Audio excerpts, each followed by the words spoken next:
Terus saya dapat filosofi dari ibu saya. Kalau orang lain bisa, lu harus bisa.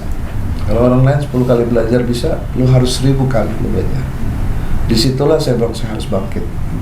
Saya bilang saya ngeliat bagaimana ibu saya itu berjuang. Kan kadang-kadang Umi ngeledek ini.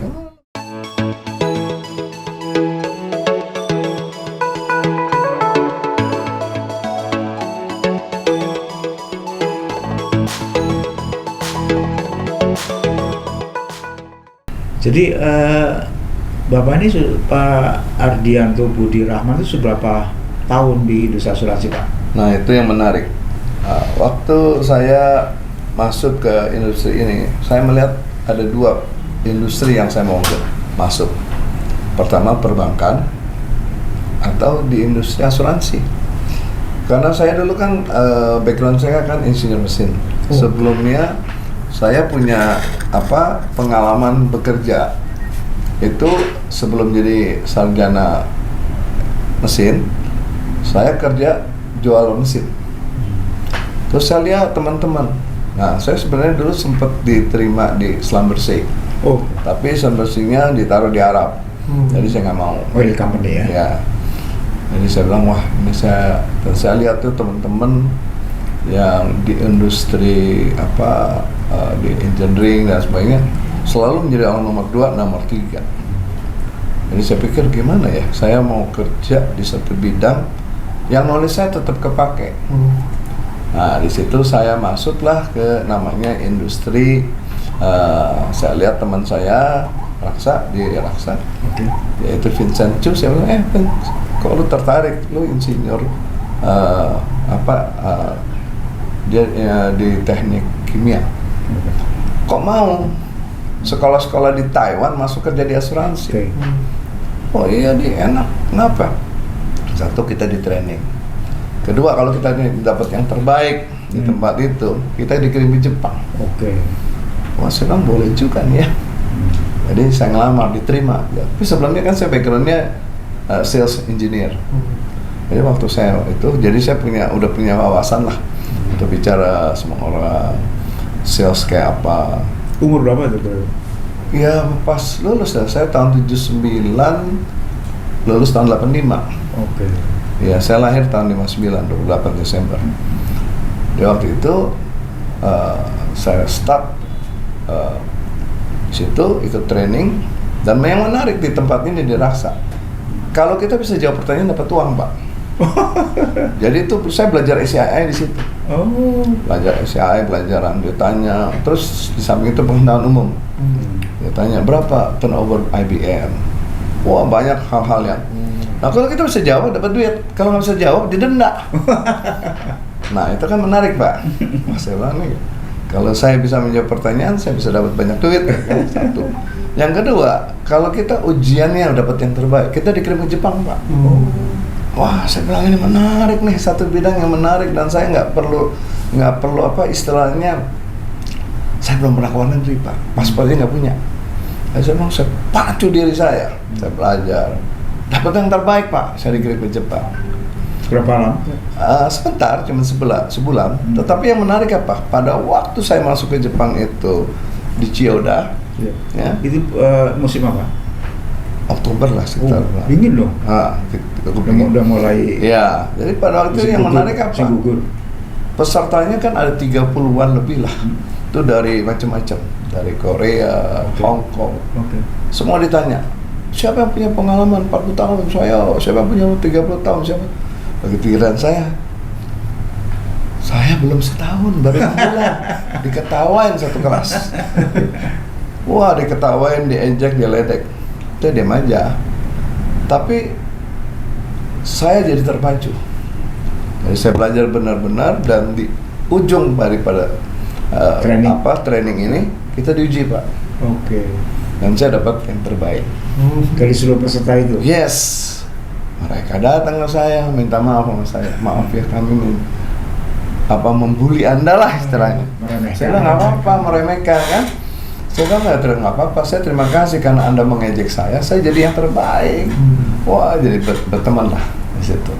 Saya waktu itu ada satu orang peserta dari Central Asia, itu namanya Stefanus Kuncoro. Nah, Stefanus ini orang yang selalu bela, tapi sekarang dia udah almarhum. Saya sedih sekali karena dia yang bela saya. Oh, ini gua lawan itu. Nggak usah dilawan, nggak usah pakai fisik, kita pakai otak. Nah, dari situ saya belajar banyak hal dalam perjalanan itu. Nggak lama kan saya di situ saya belajar asuransi, Pak.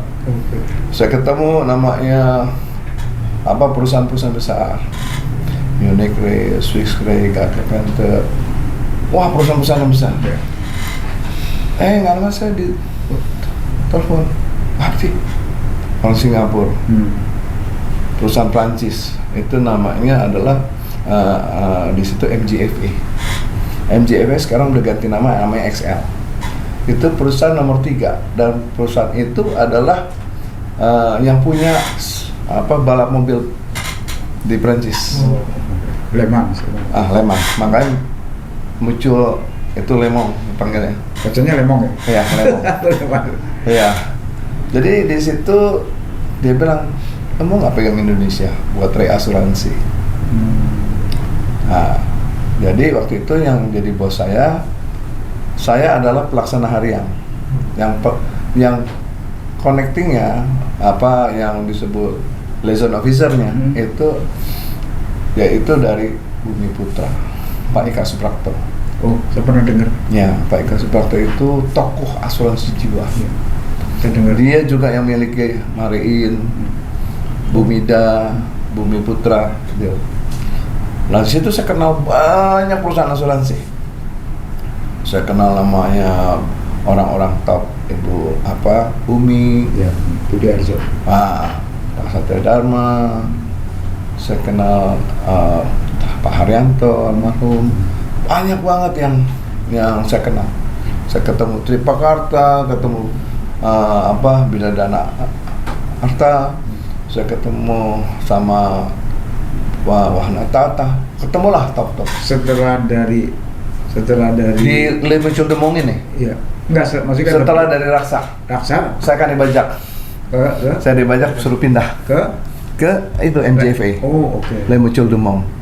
Nah, di Le Muncul Demong itu saya boleh dibilang sebulan tuh bisa dapat ratusan, Pak. Ratusan apa? Itu ratusan penawaran fakultatif. Oh. Waduh, nah, yang lucu, Pak, ini yang menarik. Sebelumnya nggak ada satupun saya dapat bisnis itu. Lalu saya pikir gimana caranya ya supaya bisa, karena saya kenal top man nih kan. Top man-nya kenal, tapi pelaksananya saya nggak kenal. Saya ikutlah kursus LPAI. Zaman itu ya. Yang A, B, C. Jadi saya ikut tuh, ambil kursus di situ, terus kan. Itu sore hari kan ya? Sore hari kan? Iya, sore hari. Nggak ngantuk terus. Betul. Saya ikut di situ, Pak. Nah, waktu ikut di situ, saya bergaul lah tuh sama teman-teman pelaksana. Jadi terus mereka kan, ya orang kok pinter ya. Jadi saya sering ngajarin mereka begini. Nah, dari situ saya terus nongkrong di warung, makan sama mereka. Atau satu. Karena sebelumnya saya hanya kenal bosnya. Bosnya oke, ntar gua kasih lebih. Kenyataan nggak pernah dapat. Nggak ada yang follow up. Nggak ada yang follow up kan. Saya, Pak, tadi mau kasih saya kok nggak ada satu. Nah, setelah itu baru saya mulai membidikkan. Saya datang ke Tripakarta, ketemu Pak Satya Dharma. Pak, terus saya bilang, Pak, boleh kenalin nggak si Pak ini? Saya udah tahu kan pemimpin yang pelaksana hari. Begitu dikenal, dia kaget. Oke, lu kenal bos gua, lu nggak bilang katanya. Ya kalau gua ngomong, lu nggak gaul sama gua kan. Nah, di situ kenal, terus Tenta Asia sama situ banyak loh teman-teman. Jadi akhirnya saya punya di atas kenal, di tengah pelaksana kenal. Disitulah kenapa saya dapat bisnis terus, Pak. Jadi bukan datang mendadak, tapi proses lah ya. Proses. Kan saya kerja di Pandu, kerja di Pundi, kerja di Java. Oh, Java pernah. Sama Yahya. Itu kliennya Mir, Pak. Iya, Java, bukan Java, Pak. Java Reinsurance Broker. Oh, Java. Java. Iya, Java Reinsurance Broker sama Yahya itu. Akhirnya saya bilang gini, udah sekarang saya balik lagi deh Saya bikin broker asuransi Sendiri. sendiri. Oke. Tahun Tahun 2004. mulai dulu Pak. Ya, nah di situ saya ngerjain itu pelan-pelan.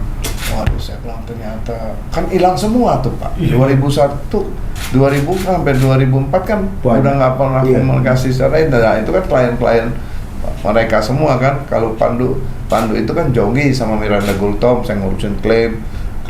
Waktu itu saya menarik apa? Saya ngurusin klaim dari Bang Harfa. Teman saya bilang, "Di, klaim gue ditolak, bisa nggak lo urusin?" Oke.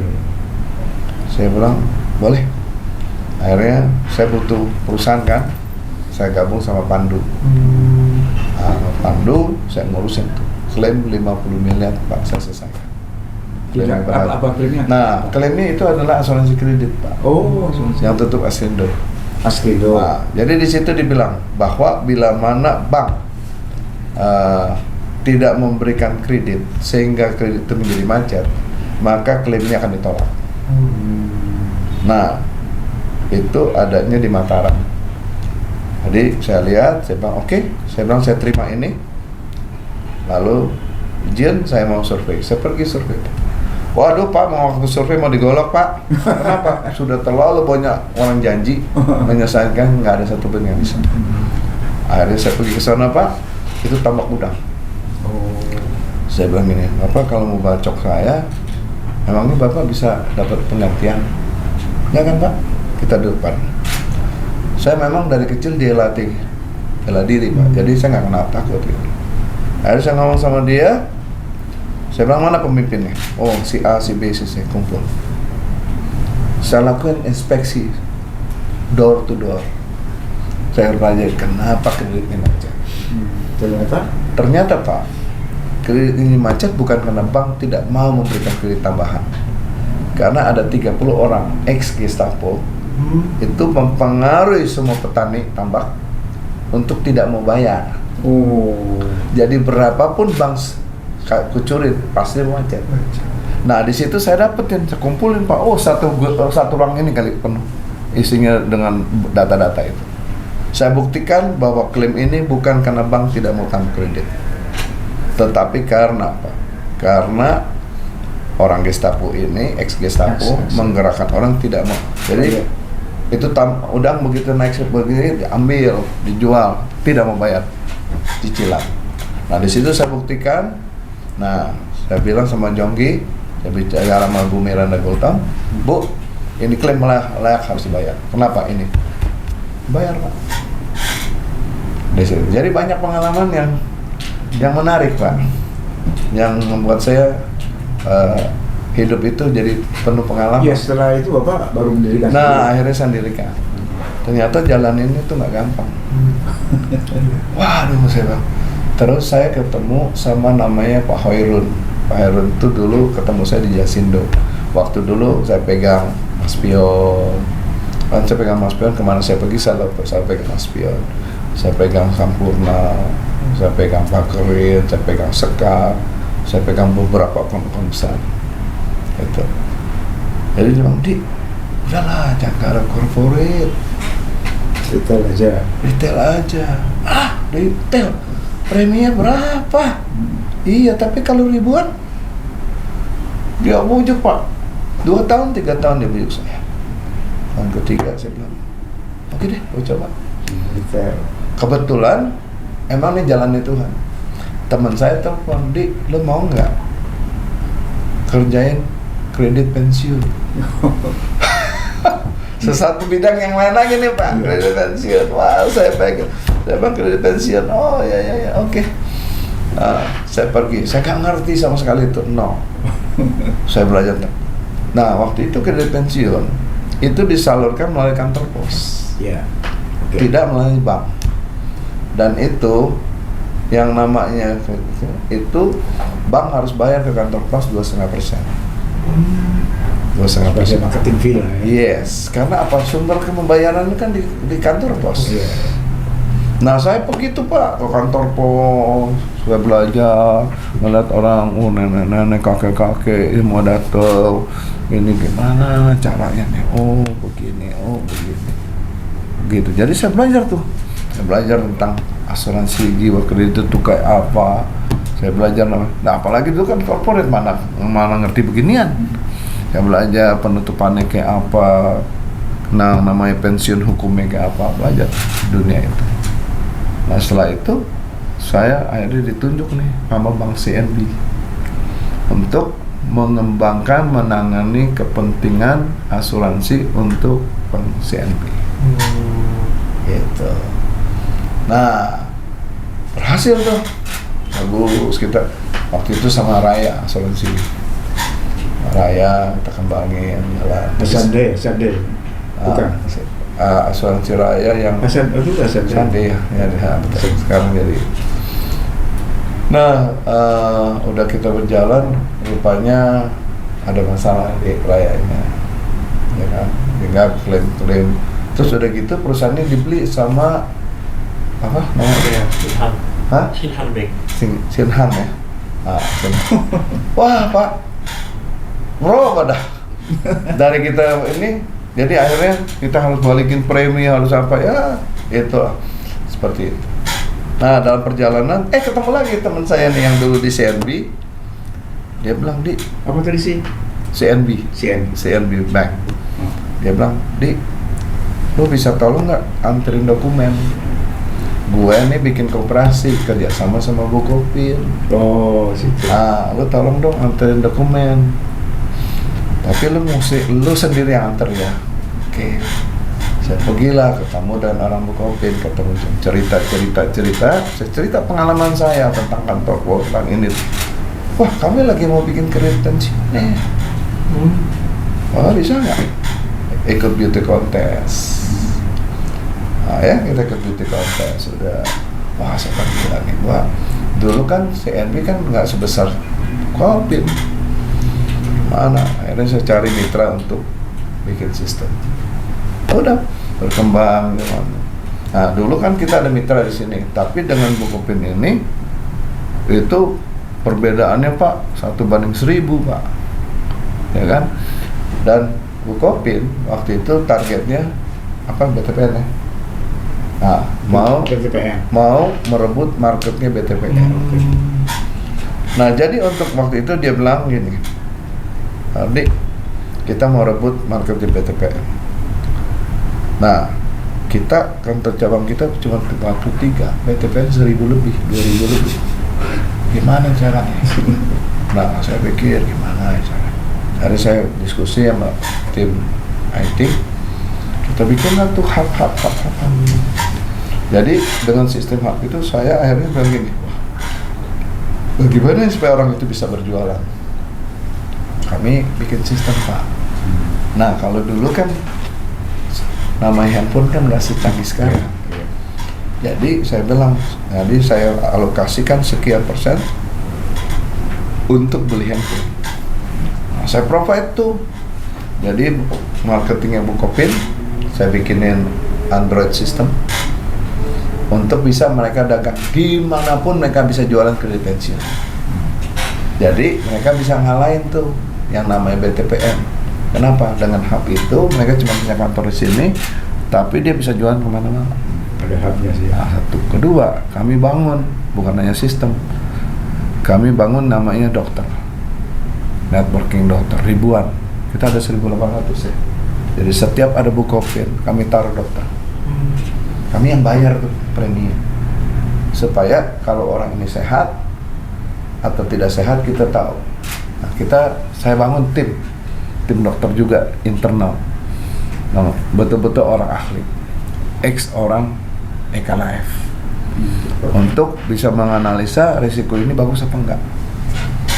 Jadi penanya kami dapat authority dari insurance untuk menyatakan berapa rate mortality-nya, apakah 1 kali, 2 kali, 3 kali untuk dinaikin. Jadi berdasarkan kita bikin kerjanya.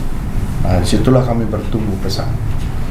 Jadi kami bangun sistemnya, bangun timnya, bangun IT-nya, bangun jaringannya. Nah, kami pergi tuh Pak ke Bukopin, cabang mana, sosialisasi. Terus kita juga melakukan apa, periksa kesehatan. Itu keluarin dana dari kita semua. Dan itu udah berhasil. Dan Bukopin hari ini kita bisa nutup sampai April 19T.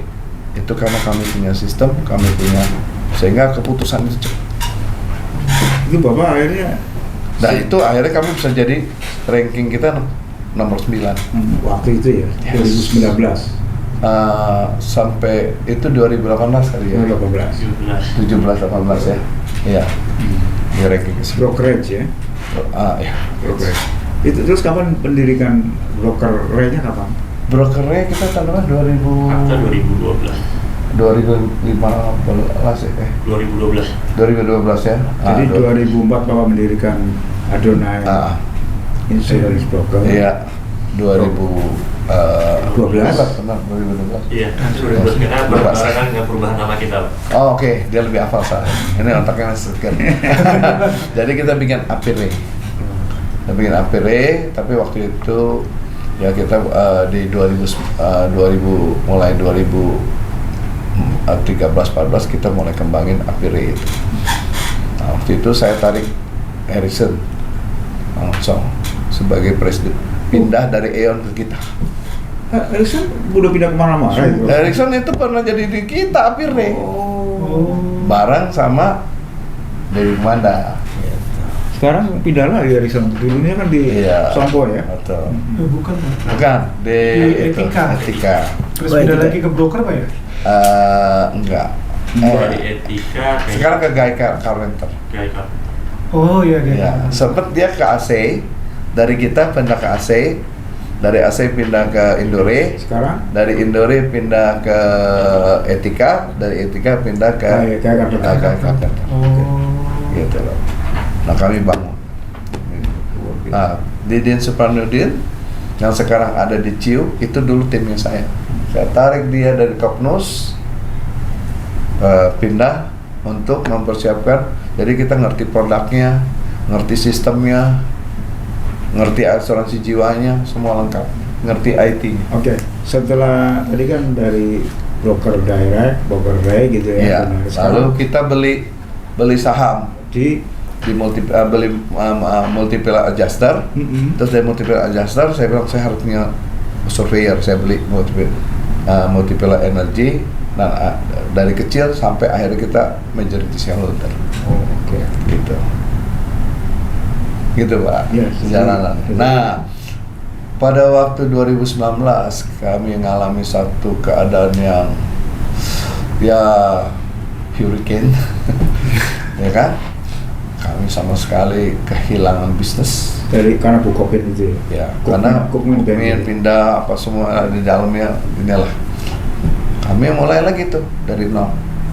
Nah teman saya bilang gini, Dik, bisnis tuh jangan satu doang. Oh, Sumbernya. Bapak Nah, satu aja waktu itu. dulu Bukopin aja.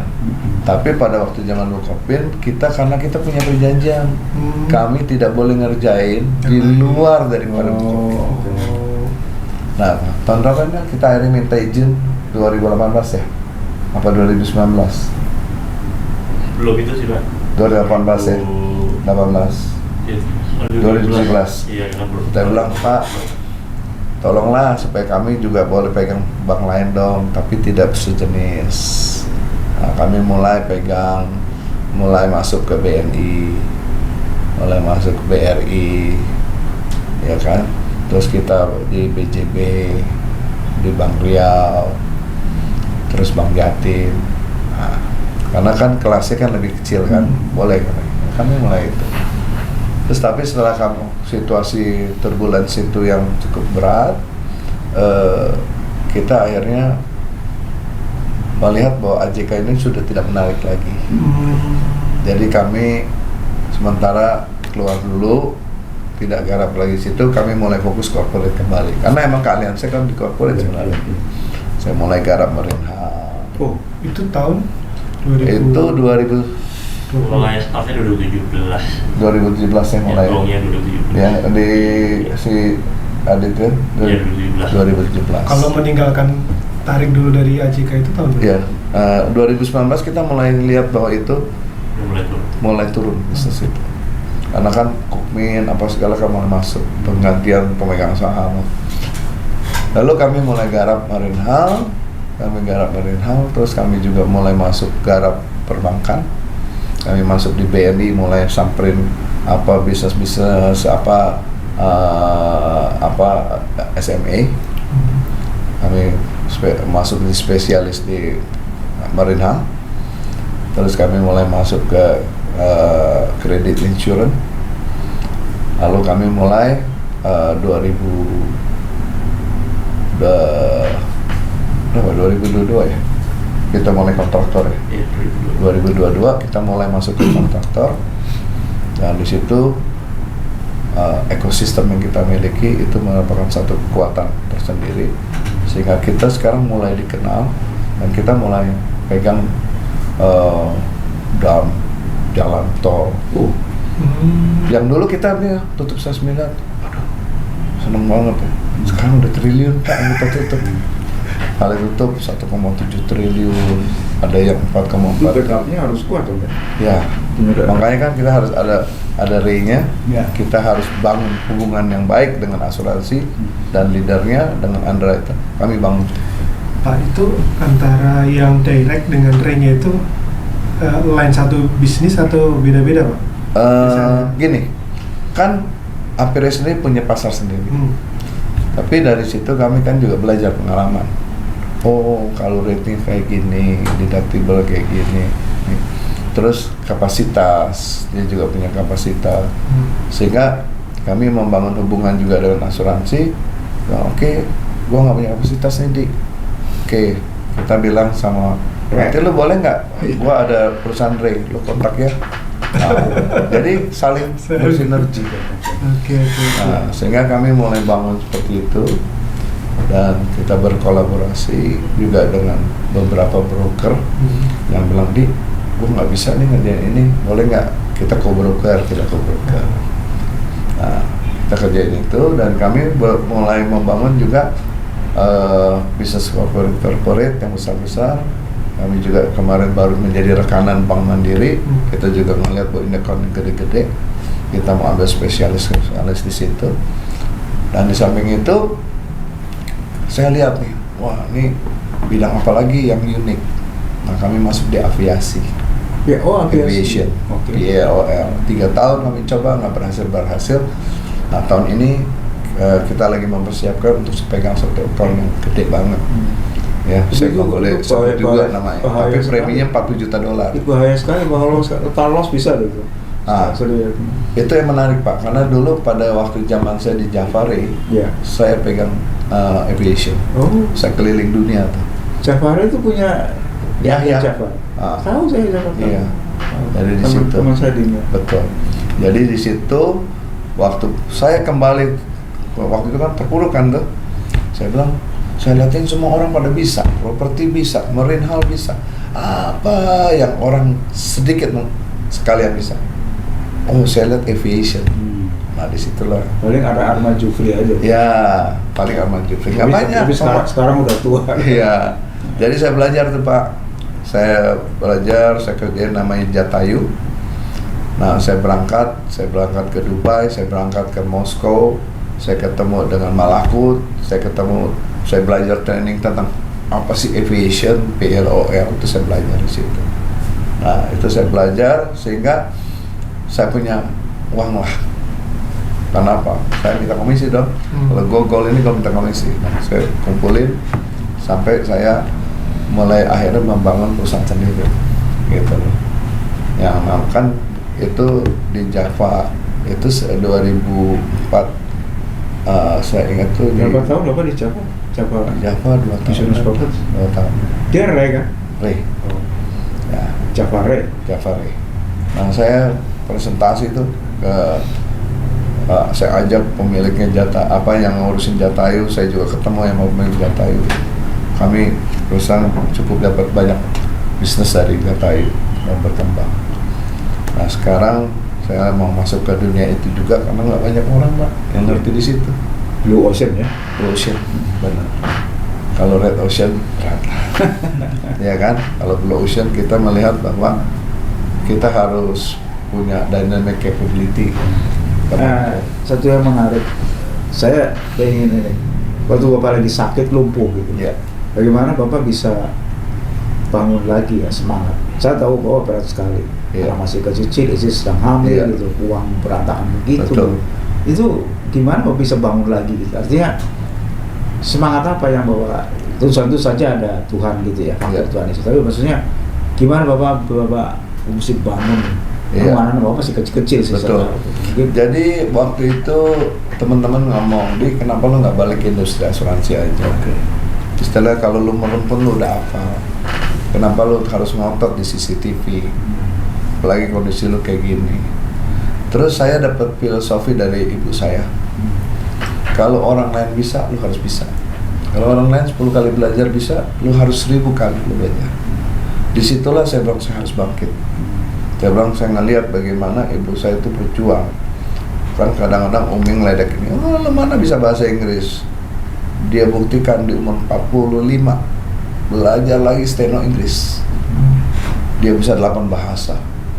Jadi saya belajar contoh seorang ibu yang perjuangannya luar biasa. Itu ayah kemana? Ayah? Nah, ayah udah meninggal tahun 72 tuh udah Waktu umur berapa? ya. Tapi saya belajar dari ayah saya kejujuran. Kalau dari ibu saya semangat. Nah, semangat yang tinggi itu. Jadi saya melihat anak-anak saya harus bangkit. Kalau Bapak anak nomor berapa? Dari Saya anak nomor 2. Saya punya kakak, terus saya nomor 2, terus saya punya adik nomor 3 dan nomor 4. Oh, 4 bersaudara. Iya, gitu. Nah, itu perjuangan saya bilang saya harus bangkit. Nah, satu hal saya bilang ini, saya nggak mau hidup susah. Saya bisa merasakan pada masa kecil hidup susah itu kayak apa. Jadi saya bilang saya harus bangkit. Orang tua kerja apa sih Pak? Dulu ayah saya kerja sama orang. Jadi dia pembukuan, Oke. ya kan? Oh, white Ya, collar, ya? ya artinya nggak susah-susah kayak gimana. Tapi saya pernah merasakan waktu ayah saya bangkrut. Oh. Pada waktu ayah saya bangkrut dia bilang, saya dipanggil nyonya, papi udah nggak bisa biayain kamu. Saya di tingkat 3. Kalau kamu mau terusin sekolah, Masih kuliah itu Bapak? masih kuliah. Jadi kamu harus biaya sendiri. Nah, pada waktu itu saya ambil keputusan, saya bilang saya mau masih kerja. Nah, karena saya banyak pergaulan di dunia kerohanian. Jadi saya punya banyak teman. Saya bilang, gue nggak bego bangkrut, gue mau kerja dong. Terus bilang, lu mau nggak kerja di sini? Pak, saya waktu pertama kali saya kerja, saya disuruh jual mesin. Saya pikir karena mesinnya banyak ya. Atau yang dijual cuma paper, Pak. Oh, Katalog. Katalog. Nih ya, katalog dijual. Gimana gue jual? Nah, saya waktu itu 3 bulan, mendekati 3 bulan, saya bilang saya mau berhenti dah. Saya bilang saya nggak bisa jual, satu pun saya nggak bisa jual. Nah, saya ingat namanya bos saya namanya Pak Arif, ya. Saya berterima kasih sama dia. Pak Arif bilang gini, "Dik, lu mau tahu cara supaya jadi berhasil? Lu bandingin siapa kompetitor lo, apa kelebihan, apa kekurangan lu pelajari." Saya bikin matriks. Benar tuh. Menjelang 3 bulan, saya bisa mulai jual mesin. Saya ingat tuh mesin mix, mesin pengaduk cat. Pak, saya belum pernah ngeliat tuh mesin. Waktu mesin itu tiba, saya harus pasang itu mesin. Saya bingung bagaimana masangnya. Jadi saya baca tuh, kan dia bilang kan insinyur mesin kan ya. Saya baca berhari-hari. Saya pasang, udah pasang semua. Nyalainnya gimana ya? Nggak bisa nyala. Ternyata sistem mesin Eropa tuh ada namanya safety. Kalau semuanya udah dicek, kita harus tarik tuh safety-nya. Begitu tarik, baru kita nyala. Nyala. Di situ akhirnya saya jual mesin kancing, mesin ban, mesin macam-macam. Hanya dengan menjual kertas. Asik ya. Nah, akhirnya waktu saya selesai itu, lulus, saya lihat teman saya di dunia perbankan, ada yang di perbankan, ada di asuransi. Saya ngeliat itu teman saya Vincent Chu yang di Raksa. Disitulah saya belajar. Saya bilang, saya harus menjadi yang terbaik. Karena ibu saya selalu bilang gini, lo kalau menjadi penjahat, jadilah raja penjahat. Jadilah selalu yang number 1. jangan yang setengah-setengah. Itulah yang membuat saya bangkit, Pak. Jadi kan tadi sempat off ya Pak Iya, dari asuransi ya. iya. Terus kemudian apa yang membuat Bapak memutuskan untuk kembali ke industri asuransi Pak? Oke. Yang membuat pertama adalah teman-teman dikasih semangat. Saya ingat banget itu namanya Indra Maulana. Udah almarhum. Iya, teman saya itu Dia bilang gini, teman kembali, Bapak. ya teman baik Pak. Lu baliklah ke industri asuransi. Ini si Jonggi lagi butuh, ayo baliklah. Lu ngapain? Kan semua itu kan tergantung kita. Ya lu kan sebab Indra itu yang gantiin saya waktu saya keluar dari Indosuran. Indra yang gantiin saya. Iya, di Indosuran. Jadi dia lu baliklah, lu balik. Ini teman lagi butuh orang seperti lu. Nah, saya Pak kalau namanya kerja Pak, datang paling pagi, pulang paling malam. Jadi saya belajar, saya tekuni. Itu rasa syukur juga kan? Iya, saya bersyukur buat kerja. bahwa saya dapat pekerjaan di situ dan saya mulai menggarap tuh yang namanya saya garap waktu itu di Pandu, menggarap cara ngurus klaim. Nah, terus waktu di Pundi, ini Akbar Tanjung, adik ipar ya. Itu saya belajar pegang Jakarta Lloyd, saya pegang namanya Aerowisata, banyak akun-akun yang namanya BMN punya. Itu saya baru pertama kali tuh, BMN kayak gini ya caranya gitu. Tahu sendiri lah. Iya. Jadi garap itu kapal kan, kapal-kapal besar kan, Marinha, ngurusinnya gimana. Nah, itu saya belajar. Karena kan sebenarnya Bapak selain di asuransi kan juga ternyata kan awal bekerja kan jualan mesin. Iya. Dan lumayan. Iya, cukup berhasil. Nah, kemudian Bapak juga sempat CCTV juga. Iya, dan itu berhasil Pak. Saya masang di Nike, Iya. saya masang ini. Tapi waktu itu istilahnya kan kita bikin kayak sekarang tuh kayak orang zoom gitu kan. Bisa ngeliat, tapi kan bukan zoom, tapi ini sistemnya kan pakai CCTV, bisa ngeliat, bisa conference. Tapi kan dulu kita bikin berhasil, tapi sambungannya yang jelek. Nggak dibayar 1 miliar saya. 1 miliar saya nggak dibayar. Waduh, tengkurap tuh. Gara-gara sambungan. Iya, udah gitu lumpuh lagi. Lumpuh ya langsung. Ini Pak, terkait ini line of business mungkin ya. Tadi kan awalnya kan main di kredit ya, asuransi kredit, terus kemudian sekarang mencoba mencari diversifikasi di line of business yang lain. Betul. Nah, komposisi sekarang itu berapa persen ya? Yang dominan apa gitu? Portofolio. Nah, sebenarnya kita sekarang sedang mengarah kembali ke industri portofolio lagi. Kita pegang Bank Raya, kita ada pegang beberapa, kita lagi mau garap beberapa BPD dengan peraturan POJK 2023 dengan biosystem. Nah, kemudian kami melengkapi juga dengan wakaf, ya kan? Karena saya lihat itu sesuatu yang menarik dan menurut saya itu belum ada yang mengerjakan secara digital. Lalu kami juga melihat bahwa kita mau masuk ke corporate besar, ya corporate besar. Di mana corporate besar itu kami melihat apa? Nah, selama ini kami selalu mentok di mana? Mentok di pertambangan. Jadi ketika ditanya, punya nggak pengalaman di pertambangan? Kami nggak punya. Kami punyanya di power plant. Kami punya di SKK Migas. Kita punya. Tapi, nah akhirnya kami mencari mitra global. Temulah mitra global Yedun Insurance Broker yang dari China. Itu ownernya ternyata Inggris yang punya. Di balik itu orang Inggris. Iya. Tapi jadi dia bilang pokoknya kalau investasi Cina kami kasih tis yang terbaik. Kami siap ber-KSO dengan Adonai. Sehingga kami sekarang mulai masuk ke kayak itu kita lagi tunggu mereka punya referensi experience pertambangan. Karena apa? ternyata perkembangan di Indonesia tuh Cina luar biasa investasi, gede Pak, triliunan.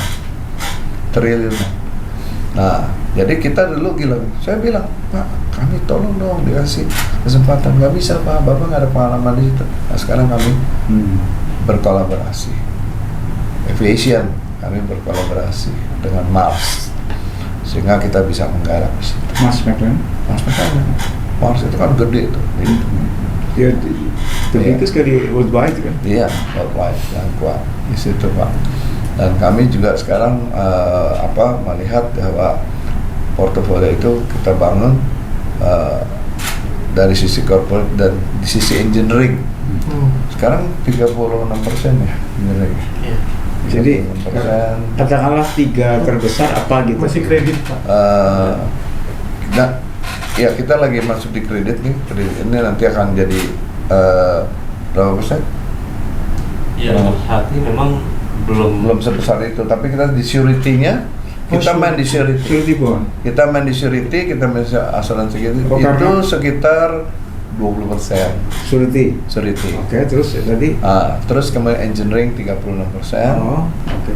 Marine hull kita sekitar 20 ya. Oh, berani juga Marine hull. Ya, Marine hull. Nah, kami juga menggarap untuk bukan di surety tapi asuransi kredit, ya ACK. Itu mungkin sekitar 5%-an ya sekarang. Pak, kalau Marine hull kan selama ini ada kesan rugi lah ya Pak gitu. Nah, kita selalu kebetulan kami kan juga punya tim. Jadi kita juga berbicara dari manajemen risiko. Oke. Nah, karena lihat kita juga mainnya di fleet. Terus PNI itu kami garap. Nah, sekarang kita juga mulai masuk ke di SKK Migas, termasuk bagian daripada surety juga, itu confirmation guarantee. Jadi kami selalu cari sesuatu yang unik. Nah, sekarang kami lagi kerjain, kami dipercaya sama Pegadaian untuk mengerjakan pinjaman emas. Jadi bank emas, bullion bank. Itu kami kerjain, kami sudah dapat NDA, sudah dapat kegiatan. Mudah-mudahan dalam tahun ini kita udah bisa start. Jadi kami selalu mencari sesuatu yang unik Pak, yang tidak mudah ditiru orang. Itu, nah itu yang kami garap. Jadi kunci Adonai untuk bisa tetap bersaing di tengah pemain asuransi yang cukup banyak Pak. Betul. Ya 150-an ya. Berarti kuncinya adalah tadi mengerjakan produk-produk ini. Selalu yang kami memperkuat resources internal dan kami melakukan dynamic capability. Harus agile, resilience gitu kan, supaya kita bisa dinamika kita, dan kami selalu belajar. Nah, saya sendiri belajar, tim saya juga saya harus paksain harus belajar, dan kami membangun anak-anak muda sekarang nih team working yang kuat, ya mengenal baik dari sisi asuransinya, mitra asuransi, dan juga dengan klien. Karena kita misi kita adalah to be partner solution, menjadi partner daripada itu. Makanya prinsip kami berdoa, bekerja, dan menjadi solusi buat klien, buat stakeholder. Nah itu yang kami kerjakan. Terkait ini Pak, regulasi untuk industri pialang sendiri kan juga sekarang kan ketat permodalan, terus kemudian kami permodalan kami sudah punya 5 miliar punya modal store, bahkan kemarin kita tingkatkan naik berapa? 9 miliar lagi ya? 9,6 sehingga modal kami sendiri, ekuitas kami sendiri sudah 15 miliar lebih. Ditambah itu kami memperkuat struktur permodalan kami. Jadi nggak ada masalah ya? Struktur keuangan kami. Sehingga kami memperkuat itu, dan demikian walaupun kita pernah mengalami hurricane, tapi kami bangun kembali ya dengan satu perjuangan yang luar biasa. Saya sendiri menjadi role model ya, dan mana dengan kepemimpinan transformasional itu saya menjadi penerobos. Saya bilang kamu harus belajar sesuatu, kalaupun nggak ngerti kita belajar. Tadi nggak ngerti, lama-lama kamu ngerti, kamu paham, kamu akhirnya harus jadi market leader. Itu kami yang lakukan. Makanya kami di kontraktor, kami sekarang sudah di dengan HK, dengan kita lagi ada PP, Adikarya, Wika, Berantas. Sekarang itu bayarannya gimana, Pak? BUMN belajar dari itu gimana, Pak? Jadi BUMN ini kan karya-karya ini kan orang jangan pegang, Pak. Preminya gimana tuh? Nah, jadi mereka yang kami kerjakan hanya yang ada KSO-nya.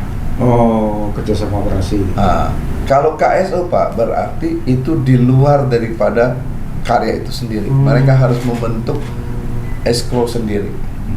Oh. Sehingga itu ada sumber pembayarannya APBD, kedua dari perbankan, ketiga dari investor. Sehingga kami melihat bahwa ini adalah opportunity. Memang tidak gampang karena situ sudah banyak pemain-pemain besar seperti Sino, Lead, MCP, ya kan? Tapi sekarang kami nggak takut karena kami sekarang banyak kita main juga selain pembangunan, CCR-nya operation jalan tol. Kami juga sudah cukup banyak menjadi market. Yang penting premi bayar nggak gitu? Ya, yang penting premi bayar. Bayar kan? Bayar, Pak. Karena KSO tadi. Karena KSO, JO, operation atau KSO. Nah itu yang kami ambil.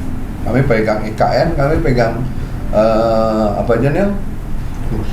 Rumah sakit, Badan Otorita di IKN. Iya. Kami pegang apa? PSSI. Kami pegang apa gedungnya Wakil Istana Presiden, Presiden ya. Terus kami juga pegang masjid, kami pegang rumah sakit di IKN, semua kami tuh. Kami bersaing tuh dengan blok-blok besar, kami menang. Gitu. Kami juga pegang jalan tol West Resident, terus ada kita baru dapat nih juga jalan tol Serang Panimbang, kita juga dapat Japek 2B. Ya, kita pegang apa CR-nya apa aja nih yang lebih hafal. Banyak banget. Ada beberapa. Kita nih baru dapat nih sekitar 5 atau 7 proyek baru, gitu. Nah, terus kami dapat kerjasama dengan KUT. Nah, itu KUT yang maju depan, kita yang support mereka. Kami dapat beberapa akun-akun gede juga. Jumlah karyawan ada berapa, Pak? Kita nggak banyak sekarang, kita lebih banyak. Kalau dulu kita 140 orang. Kita punya orang IT aja dulu 13. Sekarang kita lebih mengarah kepada apa? Dulu karyawan tuh yang banyak anak-anak SMA, karena apa itu. Sekarang udah by system deh. Nah, sekarang kita lebih banyak S1, S2, lebih banyak tinker. Anak-anak muda yang punya kapasitas seperti itu. Lalu dulu enggak. Jadi sekarang berapa? Kita sekitar 36, tapi kan dengan grup kita kan ada di multiplayer. 36 itu yang hanya di directnya, di direct. ada piala. Ya. Nah, tapi sekarang kita di Apire sekitar hampir 20 ya. Ke 20. Terus di multiplayer energy sekitar 10-an. Terus ada multiplier adjuster, ada multiplier, ada Sabta Pirsa Mandiri. Saya juga ada saham sedikit di Brisma, tapi tidak langsung ada. Yang jadi holdingnya itu berarti siapa, Pak? Yang Nah, holdingnya sebenarnya ada namanya Adonai Sumber Hikmat. Oh, itu holdingnya. Itu yang sahamnya di mana-mana. Jadi antara Adonai Direct sama Reto sister aja, Pak ya? Nah, sister aja. Jadi, Supaya betul-betul mereka profesional sendiri. Kayak ini kan yang pegang Pak Beni Gumanda. Oh, oke. Gitu loh. Jadi kalau waktu kita di Indonesia Rendoku, kopinya mana? Apire. Apire ya, soalnya Apire. Iya. Kopi dari mana? Saya minum kopi aja. Itu ya. Iya. Apire. Dulu saya suka yang black coffee kan, jadi enak juga gitu. Betul. Nih, kan ini kan bisa dibilang perusahaan yang Bapak dirikan dan Bapak bangun. Iya. agar perusahaan ini nanti bisa berumur panjang Pak ya, atau cita-cita semua ini ya founder Pak ya. Nah ini bagaimana Bapak menyiapkan nanti regenerasi, kan nggak melulu nanti Bapak terus yang ini kan, yang dicas. Makanya kayak di Apire kan bukan lagi di keluarga Ardianto. Itu ada Benny Gumanda, dia merekrut orang-orang Pak Ersyam yang dulu ada di Indore, sekarang ada di kita, ada Eliakim, terus banyak anak-anak muda yang itu. Saya juga mulai anak saya yang nomor 2, Jenis, itu sekarang mulai yang bantuin itu di acara wakaf itu. Dia pegang portofolio, Joanne lebih ke arah corporate, dia support ini. Jadi mulai ini 2 anak nih untuk meneruskan regenerasi itu. Cuma memang key-nya sekarang masih banyak marketingnya di saya, salesnya di saya. Tapi saya mulai ajak nih kayak meeting kayak gini. Ayo Daniel, saya mau diinterview, kamu ikut. Jadi saya mulai ajak mereka terlibat. Itu cara Bapak ya? Iya, jadi karena gini, saya tahu saya pernah ngalamin yang namanya waktu di Indosuran. Pada hari yang sama saya harus punya 4 appointment di waktu yang bersamaan. Saya frustasi banget. Saya bilang gila ya, kok gua harus menghadiri 4 tempat, gimana? Makanya saya bilang saya harus menciptakan Ardianto lainnya. Cloning Pak ya? Iya, cloning.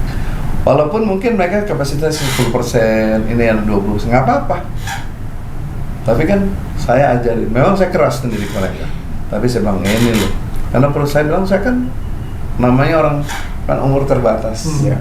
Nah, jadi satu saat kalau saya juga pengen satu saat 5 tahun lagi lah saya nggak lagi terlibat, saya hanya jadi komisaris atau saya jadi pemegang saham aja lah. Saya kira-kira kapan Bapak jadi market leader lagi? Bapak kan tadi karena jadi pegang sebuah saham. Saya memperkirakan kita bisa menjadi market leader kita 25 di 2026.